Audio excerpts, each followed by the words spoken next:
और एक और आपको ऐसे बात बताऊं, आप इसके चैनल पे पहली बार बोल रहा हूं, मैं काम नहीं हुआ उसमें। हमने क्या किया, माननीय पुष्कर सिंह धामी जी से, सरकार से हमने अपना अर्जी लगाया 25 करोड़ रुपया अलग कि हमें केवल 16 वार्ड में ये केवल रोडों का काम करना है। तो उन्होंने, सरकार ने स्वीकार किया और हमारे जो लेटर गया उसका जवाब आया, मतलब उधर के पैसे के लिए, मतलब उधर से भी हाँ हो। हाँ, तो वो जो है वो उस पैसे को हम लोग उस पे काम करेंगे। 25 करोड़ रुपया का काम वो केवल 16 वार्ड के लिए है। अभी आपको वैसे बता दें, ऋषिकेश में अब तक तो हमारे होश में कई कुंभ आया, कई कुंभ, और अब फिर कुंभ आने वाला है। और मुझे ये कहने में कोई दिक्कत नहीं है, जो बजट कभी किसी ने नहीं लिया ना ऋषिकेश से, वो बजट हम सब लेंगे। हाँ, हमें चाहिए, क्योंकि हम आए हैं तो हमें जो ऋषिकेश के जो कुंभ का प्रगति के लिए हिस्सा है वो हमें सरकार से चाहिए, क्योंकि हम कुंभ क्षेत्र में हैं। तो जो हमारे यहाँ का डिमांड है, जो हमारे यहाँ पे कुंभ के लिए जितने क्षेत्र है कुंभ एरिया के लिए, उसके विकास कार्य के लिए, वो हम सब अपना एक DPR भी तैयार किए हैं, सरकार से मांग पत्र तैयार किए हैं कि हमारे क्षेत्र में ये कुंभ के अंदर ये काम होना चाहिए। उसके लिए हम मांगने के और लेने के लिए सरकार पे तैयार बैठे। हाँ, हाय, दिस इज मी चांदनी सिंह। आप सभी का स्वागत करते हैं अपने चैनल पर। और आज हम पहुंच चुके हैं ऋषिकेश के नगर निगम में, और आज हमारा जो पॉडकास्ट है बहुत ही ज़्यादा खास और इंटरेस्टिंग होने वाला है, क्योंकि आज का जो हमारा पॉडकास्ट है वो है हमारे ऋषिकेश नगर निगम के मिस्टर आदरणीय श्री श्री श्री शंभू पासवान जी के साथ में। और आज हम जानने वाले हैं उनकी जर्नी के बारे में, उनकी जर्नी रही है शुरू से लेकर अब तक का पूरा सफर आज हम जानने वाले हैं उन्हीं की जुबान से। तो लास्ट तक बने रहिएगा, पूरा पॉडकास्ट जरूर से देखिएगा, क्योंकि आज आपको बहुत सारी चीजें पता चलने वाली है। नमस्ते सर। नमस्कार। कैसे हैं सर आप? ठीक है चांदनी जी। सर, जब हम यहाँ पर आए हैं आज हमें पता चला आप तो बहुत क्विक एक्शन लेने वाले नेता हैं। जी।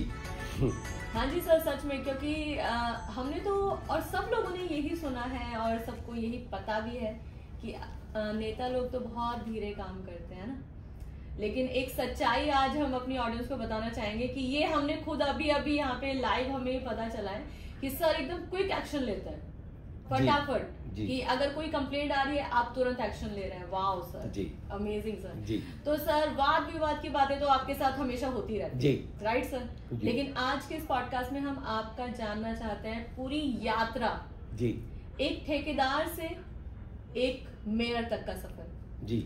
आप पहले ठेकेदार थे सर जी, तो आप हमें बताइए कि आप वहां से क्या ऐसा लाइफ टर्न हुई जो आप मेयर आकर यहाँ तक आप पहुंच गए हैं। एक मेयर की जो स्टेज है, एक जो कुर्सी है, बहुत बढ़िया सर, और आप उस जिम्मेदारी को बखूबी निभा रहे हैं। तो हम ये जानना चाहते हैं आपकी शुरुआत से लेकर यहाँ तक का सफर। देखिए, मैंने ठेकेदारी किया ऋषिकेश में। हाँ जी।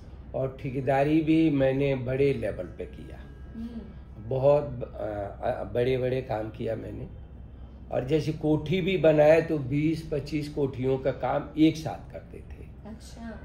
और उसके बाद हमारे पास बहुत सारे आश्रम है ऋषिकेश के अंदर, जैसे रामानंद आश्रम, कृष्ण कुंज आश्रम, बड़े बड़े आश्रम, लाखों स्क्वायर फुट मैंने ये सब बनाया। और आपको ये एक चीज ये बताने में मैं कहीं वो नहीं करूँगा, मैंने श्रीनगर तक कोठी बनाया, देहरादून तक कोठी बनाया। और एक और आपको ऐसे बात बताऊं, आप ही के चैनल पे पहली बार बोल रहा हूँ, मैं केदारनाथ तक धर्मशाला बनाया हूँ आज से 37-38 बरस पहले। वाह सर। हाँ, तो इतने लंबा हमने सफर किया। और इन सफर को करते समय मेरा जब नाम हर घर तक पहुँचा, लोगों में मेरा अच्छाई दिखाई दिया, तो मुझे जो है कई समितियों को अध्यक्ष बना मैं। जैसे विश्वकर्मा पूजा समिति है, उसका अध्यक्ष लगातार आज तक हूँ।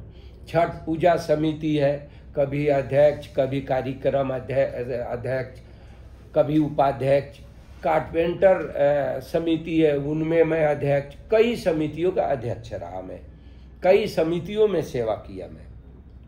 ऐसे सफ़र चलता रहा मेरा। ऐसे सफ़र चलते चलते 2008 में मैंने मुनि के रेती से बड़े भाई सुबोध उनियाल जी का कृपा से मुनि के रेती में मैंने चुनाव लड़ा 2008 में। लोगों ने वहाँ पे मेरा एक पहचान बना और उसके बाद जो 2008 में मैं चुनाव हार गया। उसके बाद 2008 के बाद वही चुनाव फिर उपचुनाव हुआ। अच्छा।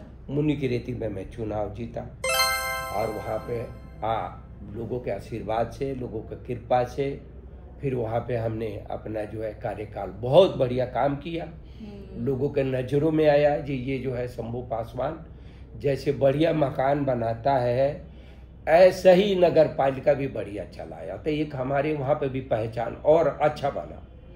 फिर उसी सफ़र में ये कड़ी ऐसे चलता रहा और आपको ये बताने में मुझे दिक्कत नहीं है। जब ऋषिकेश में मेरा नाम आया तो सबसे पहले हमारे प्रदेश अध्यक्ष माननीय महेंद्र भट्ट जी और माननीय पुष्कर सिंह धामी जी, यहाँ जो है बीजेपी का आशीर्वाद मुझे मिला। ऋषिकेश में डॉक्टर प्रेमचंद अग्रवाल जी का आशीर्वाद मिला और मुझे ऋषिकेश से मुझे जो है यहाँ पे टिकट मिला और मैं यहाँ से ऋषिकेश से चुनाव लड़ा और रिजल्ट आपके सामने है। बिल्कुल सर। तो ये आज जो है सभी लोगों का प्यार आशीर्वाद बना हमारे ऊपर, क्योंकि ये तो सर पोजीशन ऐसी है सबके प्यार और सपोर्ट से ही मिलती है और आप वो डिजर्व करते हैं सर। क्योंकि सर आपको नहीं पता होगी ये बात, आप हर जगह जहाँ पर आपको इनवाइट किया जाता है आप जाते हैं और आपका जो जमीन से जुड़े रहने का जो स्वभाव है जी वो आपको सबसे ज्यादा लोकप्रिय बनाता जा रहा है। तो यही है हमारे जीवन का जो सफ़र है। सफ़र में तो बहुत सारे बात है, बहुत लंबे टाइम से चल रहे हैं। मुझे यहाँ ये कहीं कहने में दिक्कत नहीं है। मैं कहाँ से सफ़र किया और यहाँ पे मेरे बच्चों ने यहीं से सब 3 बच्चे हैं मेरे यहाँ। अच्छा। मेरे जब शादी हुआ 3 बच्चे हैं यहीं के पैदा है।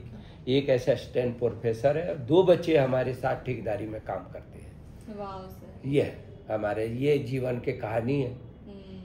और ऐसे सफ़र में आज भी आपको बता दें निर्माण के प्रति जो क्योंकि मैं भवन निर्माण से आया हूँ और मुझे तो ये सब कुछ होता नहीं है क्योंकि मैंने भवन का जो निर्माण किया।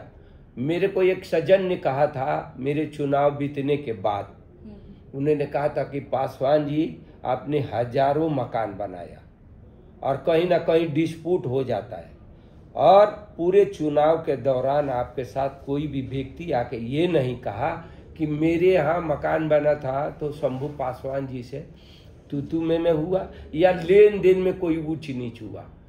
तो हमारे पास उस बेचारे ने एक आदमी ऐसा मिला कि मेरा जो है वहाँ पे उन्होंने कहा कि आप कितने साफ सुथरा आदमी हैं कि निर्माण जो लोग करते हैं लगभग विवाद हो जाता है। बिल्कुल बिल्कुल सही। तो और उन्होंने कहा कि देखो आपके साथ एक भी व्यक्ति कोई नहीं बोला कि शंभू पासवान के साथ मेरे विवाद था।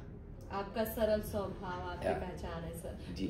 आपके सरल स्वभाव ने ही आपको यहाँ तक पहुँचाया है जी। और आप जिस तरह से आपने मकान बिल्डिंग्स बनाई है उसी तरह से अब आप जो काम कर रहे हैं पुरानी चुंगी की तरफ का जो सड़क है कभी वो परफेक्ट था ही नहीं, लेकिन अब आपके राज में देखिए वहाँ पे भी आपको एक कहानी बताए। हम निर्माण से आए हैं तो हमें निर्माण का ज्ञान है।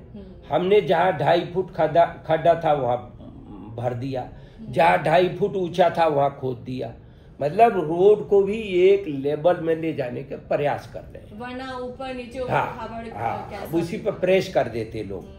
मतलब उसी पे डामर कर देते, डामरीकरण हो जाता, रोड बन गया जी। अब शहर के लोगों को भी पता होता कि रोड बन गया, पर उचित कैसा है सही कैसा है वो हम कर रहे हैं। वो सर हम कॉमन लोगों को भी नहीं पता होता ना सही क्या है, वो आपको पता है सही क्या जी। है। तो ये है। तो सर आपकी तो पूरी डेडिकेशन पूरा आपने अपने आप को अपने समाज की सेवा के लिए दे दिया है। तो हम आपका दिनचर्या जानना चाहते हैं। दिनचर्या तो हमारा जो है वैसे बता सकते हैं कि 4 से 4:30 बजे तक मैं लेट भी निकलता हूँ, तो 4 और 4:30 बजे के बीच में आपको रोड पे मिलूंगा कहीं भी। सुबह को सुबह क्योंकि अब कई चीज अब लोगों को भी मालूम हो गया है। हमारे एक वेडिंग पॉइंट में कहीं पे दुर्घटना हो गया था, आग लगी थी, तो वहाँ जो है 4 बजे में था उस समय। तो हमारा दिनचर्या तब से शुरू होता है और जब तक शाम के तक काम रहता है तब तक उसे करते हैं। और आपको एक चीज और बता दें जो बहुत कम लोग करते हैं, मैं हर दिन निगम बैठता हूँ, हर दिन बैठता हूँ मैं। जैसे एक अधिकारी अपने ऑफिस में जाना उसको जरूरी होता है, वो अधिकारी के बगैर काम ऑफिस का नहीं चलता, ऐसे मेरा हर दिन यहाँ बैठना, अपने ऑफिस में आना और यहाँ से काम करना, या यहीं से हमें देहरादून जाना, चाहे सचिवालय जाना हो या सरकार में जाना हो, तो हम दोनों काम यहीं से करते हैं। आप कुछ काम यहाँ अगर जाना भी होगा तो यहाँ निपटा के जाते हैं। तो ये हर दिन का काम है हमारा। बहुत अच्छी बात है। हाँ। और जिस तरह से हमने आपका एक इंटरव्यू सुना था उसमें आपने कहा था कि हमारा ऋषिकेश आधा गांव और आधा शहर है। हाँ। और आप इसे पूरा शहर बनाना चाहते हैं। हाँ। तो आपकी क्या योजनाएं हैं, क्या काम चल रहे हैं हमारे ऋषिकेश को पूरा शहर बनाने के लिए, आप हमें वो बताइए। अच्छा, मैं आपको ये जरूर बताऊंगा, ये अच्छा बात कहा आपने। हमने क्या किया कि ऋषिकेश में 18 करोड़ के योजना से तो पूरे ऋषिकेश के डामरीकरण के रोड कर दिया 4 धाम यात्रा से पहले। अच्छा। और कुछ ग्रामीण में किया, पर लगभग ग्रामीण के काम काफी जो है उधर सीवर लाइन पड़ रहा है, तो उसके कारण वो काम नहीं हुआ। उसमें हमने क्या किया, माननीय पुष्कर सिंह धामी जी से, सरकार से हमने अपना अर्जी लगाया 25 करोड़ रुपया अलग कि हमें केवल 16 वार्ड में ये केवल रोडों का काम करना है। तो उन्होंने, सरकार ने स्वीकार किया और हमारे जो लेटर गया उसका जवाब आया, मतलब उधर के पैसे के लिए, मतलब उधर से भी हाँ हो गया। हाँ, तो वो जो है वो उस पैसे को हम लोग उस पे काम करेंगे। 25 करोड़ रुपया का काम वो केवल 16 वार्ड के लिए है। अभी आपको वैसे बता दें, ऋषिकेश में अब तक तो हमारे होश में कई कुंभ आया, कई कुंभ, और अब फिर कुंभ आने वाला है। और मुझे ये कहने में कहीं दिक्कत नहीं है, जो बजट कभी किसी ने नहीं लिया ना ऋषिकेश से, वो बजट हम सब लेंगे। हाँ, हमें चाहिए, क्योंकि हम आए हैं तो हमें जो ऋषिकेश के जो कुंभ का प्रगति के लिए हिस्सा है वो हमें सरकार से चाहिए, क्योंकि हम कुंभ क्षेत्र में हैं।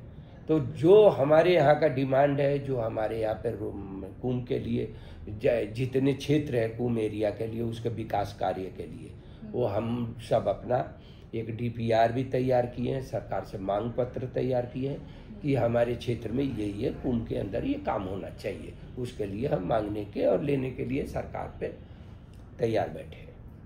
हाँ। तो सर कुछ कामों पर प्रकाश डालिए।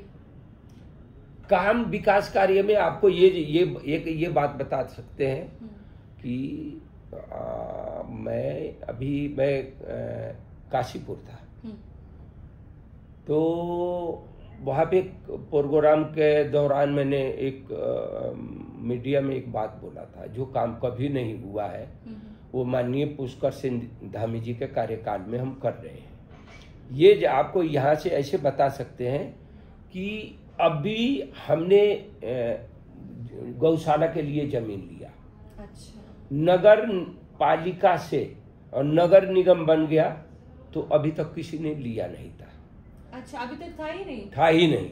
ओके। वो हमने सरकार से आते ही अर्जी लगाया और वो हमें जमीन मिला, क्योंकि यहाँ पे सर बहुत सारी गायें हैं। हाँ। जो ऐसे ही घूमती रहती है। हाँ। तो वो हमें मिला, और विकास कार्य आते ही जहाँ अभी बैठे हैं आप, 2.5 महीना के लगभग हम सब यहाँ आ गए थे, और 1100 गाड़ियों के पार्किंग पुराने नगर निगम में बन रहा है, जो 1.5 लाख स्क्वायर फुट से अधिक है। अच्छा। अधिक है। उसमें नगर निगम भी है, 1100 गाड़ियों के 4 व्हीलर के पार्किंग है, और अभी आपने देखा होगा एक चैनल के माध्यम से, अभी हमारे यहाँ 29 नई कूड़ा वाहन आया। अच्छा, हमारे यहाँ ई रिक्शा कूड़ा वाहन आया, हमारे यहाँ छोटा पुकलैंड आया। मतलब तमाम तरीका के जितने हमें मतलब सफाई से लेके और भी मतलब किसी भी तरीका की चीज, जैसे पुकलैंड हम लाए कि नाली साफ करना है, कूड़ा वाहन लाए जैसे कूड़ा उठाना है, तो इस तरीका से जितने भी इंस्ट्रूमेंट के जरूरत है वो हम सब सरकार से ले रहे हैं और सरकार से मिल रहा है। क्या सर हम एक लाइन में कह सकते हैं कि हमारा ऋषिकेश स्मार्ट सिटी बनने जा रहा है? देखिए, हमने बहुत पहले तो ये नाम सुना था कि स्मार्ट सिटी बनेगा, पर वो नाम तो नहीं आएगा, पर हम जरूर बनाएंगे। वो नाम लिखा जाए ना लिखा जाए, जो सरकार के इशारा है उस हिसाब से मैं देख रहा हूँ कि ऋषिकेश स्मार्ट सिटी तो बनेगा, क्योंकि कई योजनाओं के पैसा केंद्र से लेकर मानिए हमारे नरेंद्र मोदी जी का आशीर्वाद है, जो 18,000 करोड़ रुपया के केंद्र का योजना है जो ऋषिकेश में लगने जा रहा है। ऋषिकेश और नगर पालिका मुनिकेरेती, नगर पंचायत तपोवन और नगर पंचायत स्वर्गाश्रम 4 के लिए 18,000 करोड़ रुपया की योजना है, जो ये अभी हमारे पास धरातल पे मिलने वाला है, पहुंचने वाला है। मतलब सर हम तैयार हो जाए, हमारा ऋषिकेश स्मार्ट सिटी बनने के लिए तैयार है? तैयार नहीं, मैं आपको अभी ड्राफ्ट भी दिखा देंगे, ड्राइंग सब तैयार हो रहे हैं मेरे के। हाँ, वो उसमें बहुत सारे वो नहीं है, आप उसको बोल सकते हैं। अच्छा। अपने चैनल पर बोल सकते हैं, बनने जा रहा है। कई सौ करोड़ रुपया के नवीनीकरण त्रिवेणी घाट का हो रहा है। अच्छा। आस्था पथ के हो रहा है। और आपको ये बताने में मुझे कहीं दिक्कत नहीं है, बैराज से चल के तपोवन तक के आस्था पथ जो है, इसमें जहाँ भी नीचे है, जहाँ पे गड्ढे आ रहे हैं, जैसे जहाँ मंदिर है, हाँ जी, हाँ जी। जहाँ पे नीचे आस्था पथ बन गया, वो सब एक लेवल में बनेगा, एक सार होगा वो। अच्छा। ये तमाम चीजों पे काम होने जा रहा है, काम शुरू होने जा रहा है। ओके। हाँ। बहुत अच्छा सर, बहुत अच्छा। मतलब आप आए हैं यहाँ पर मेयर की कुर्सी पर, तो सर इतना सब चीजें होना शुरू हो चुकी है। Very very nice and thank you so much sir. और सर हम एक चीज जानना चाहते हैं कि आप हमारे सबसे फिट और अपनी सेहत पर फोकस रखने वाले एक फिट मंत्री हैं। सबका कहना है सर आप बहुत ही फिट हैं, तो हम आपकी फिटनेस का राज जानना चाहते हैं। इस फिटनेस के पीछे क्या रहस्य है? देखिए, फिटनेस के तो ऐसे है, हमने बहुत पहले जो 2008 से पहले मैं चुनाव लड़ा था, तो 94 से 100 किलो मेरा वजन था। अच्छा। बहुत मोटा हुआ करता था मैं। ओके। और कई दिक्कत भी था हमारे साथ। अच्छा। मोटा होने पे दिक्कत होता है, जैसे खाना खाया और उसके बाद तेजाब बनने लगा, तो इनो पीना, ऐसे करना, तो समस्या था शरीर के साथ। फिर गले पे जो है दाने दाने से हो गए, काले मासा जैसे हो गया। अच्छा। स्किन वाले डॉक्टर से दिखाया, 20-25 मासा हो गया वो। फिर उन्होंने स्किन वाले डॉक्टरों से मैंने पूछा ये क्यों होता है, उन्होंने भी बताया जो लोग ओवर वेट होते हैं, हाँ जी, उनको ये मासा होता है। ओके। फिर मैंने वो दौड़ा है और आज तक नहीं रुका और आज 33 किलो वजन कम किया। वाह सर। और डाइट वगैरह पे ध्यान दिया मैंने। और ये जरूर बोलूँगा कि अब तो खैर देखिए, इस कुर्सी पर बैठ के ऐसे बहुत ज्यादा बात तो नहीं बोलना चाहिए, पर बहुत पहले मैं नगर पालिका के चेयरमैन जब था, मैं उसके बाद काशीपुर में मैं बॉडी बिल्डिंग के शो में भी गया। वाह सर, क्या उसमें भी किया मैं, तो उसमें भी भाग लिया। मतलब अच्छा। वहाँ पे भी मुझे लगता है जब बच्चों को तो कम तालियां मिला, क्योंकि बच्चों में जब मैं खड़ा था तो किसी ने नहीं पहचाना मुझे। अच्छा। जो इसमें भी कोई एजेंट आदमी चढ़ा हुआ है। अच्छा। पर उन्होंने जब परिचय दिलवाया तो ये लगा कि इसमें एजेंट आदमी भी है, नगर पालिका के अध्यक्ष भी रहे हैं, तो सम्मान मिला वहाँ बढ़ा। और मैं आज तक नहीं रुका हूँ फिट होने के कारण। और एक चीज और जरूर आपके चैनल के माध्यम से बोलूँगा, ये हमारे लिए नहीं, अगर कोई मोटा है या पतला है, जो आज के खान पीन है ना, इसको पचाने के लिए वॉक करना, एक्सरसाइज करना, योग करना जरूरी है। देखिए, हमारे देश के प्रधानमंत्री जी ने कहा है कि योग भी जरूरी है और तेल के सेवन भी कम करना चाहिए। तो ये सारे चीज हमारे शरीर के लिए है। तो जो चीज हम देखिए सबसे शरीर संपत्ति जो बड़ा है ना वो शरीर है। सबसे बड़ी संपत्ति हमारी शरीर, सेहत। हाँ सेहत और शरीर है। इसको हम बना के रखेंगे तो बहुत काम आएगा। और बिल्कुल सर, आपका फिट होना हम सबके लिए बहुत जरूरी है। आप फिट रहेंगे तभी तो हमारे लिए आप काम करेंगे। नहीं, मैं तो सबको कहता हूँ सब फिट रहे, हम भी फिट रहे, आप भी फिट रहे, सब फिट रहे। Thank you so much. पूरा नगर निगम, पूरे उत्तराखंड, पूरा देश फिट रहे। बिल्कुल सर, आप सुबह 4 बजे उठ कर हम लोगों के लिए काम कर रहे हैं, तो आपका फिट होना ज्यादा जरूरी है सर। हम सब लोग तो उठ रहे हैं ना 7 बजे 8 बजे, लेकिन हमारे लिए आप उठ रहे हैं, तो आप बिल्कुल ठीक रहे। हम परमेश्वर से ये दुआ करेंगे। And thank you so much sir. आपने हमें इतनी सारी चीजें बताई और सबसे बड़ी बात जो आपने फिटनेस के लिए बताया, बिकॉज हेल्थ इज वेल्थ जी। तो आप एक क्वेश्चन का आंसर दीजिए, क्या सर ये जो आजकल के लड़के लड़कियां प्रोडक्ट यूज करते हैं जिम के, क्या ये ठीक है? नहीं, इससे हम जब आपको प्रॉपर जानकारी हो कि ये नेचुरल तरीका से बना है, नेचुरल तरीका में आप ये बोल सकते हैं कि जैसे इसे ऐसे कह सकते हैं जैसे रामदेव का कोई प्रोडक्ट है तो आयुर्वेद से बना है या कोई ऐसे चीज से बना है हम जानते हैं तभी खाना चाहिए, वैसे नहीं खाना चाहिए। नहीं, ये तो बीमारी का जड़ है। कभी भी नहीं ऐसे चीज को सेवन करना है जिससे सेहत बिगड़े। आप दौड़ रहे हैं शरीर बनाने के लिए, एक्सरसाइज कर रहे हैं शरीर बनाने के लिए, योग कर रहे हैं शरीर बनाने के लिए, और खुराक आपने गलत खा लिया तो नुकसान करेगा, उससे बचना है। घर के खाने पीने पर ध्यान रखना हमेशा। और आप खाने पीने के बात कहे थे, एक और बात बता दें, मैं पूरे दिन चलता हूँ, होटल तक का खाना नहीं खाता हूँ, 2 टाइम भूखे रह जाए तब भी। अच्छा। मुझे भरोसा नहीं होता है। भरोसा किस चीज पर नहीं होता है, जैसे पनीर है, कोई ऐसी चीज है, तो ये डर लगा रहता है कि डुप्लीकेट ना खा ले। बिल्कुल सही। तो कहने का मतलब है बचना चाहिए। जब संदेह आपको हो रहा है कि ये कहीं ऐसा ना हो, डुप्लीकेट ना हो, तो थोड़ा बचना चाहिए। बिल्कुल। धन्यवाद sir, thank you so much. ठीक है, धन्यवाद। और हमारी ऑडियंस बहुत खुश हुई होगी क्योंकि आप सिर्फ समाज के लिए नहीं, आप एक एक इंसान के लिए आपने एडवाइस दी आज, क्योंकि सब ठीक रहे तभी तो सब आगे बढ़ेंगे। तो धन्यवाद sir, thank you so much. आपने अपना कीमती समय हमें दिया और इतनी सारी चीजें बताई, और एक चीज हमें बहुत अच्छी लगी, यह हमारा Rishikesh smart city. Thank you so much. तो आज के लिए बस इतना ही। हमें तो बहुत मजा आया सर के साथ बात करने में। आई होप आप सबको बहुत अच्छा लगा। So, if you like my video, so do subscribe, like, share and comment my YouTube channel. Okay, take care, bye bye. परमेश्वर आपको बहुत आशीष दे। नमस्ते sir, thank you so much.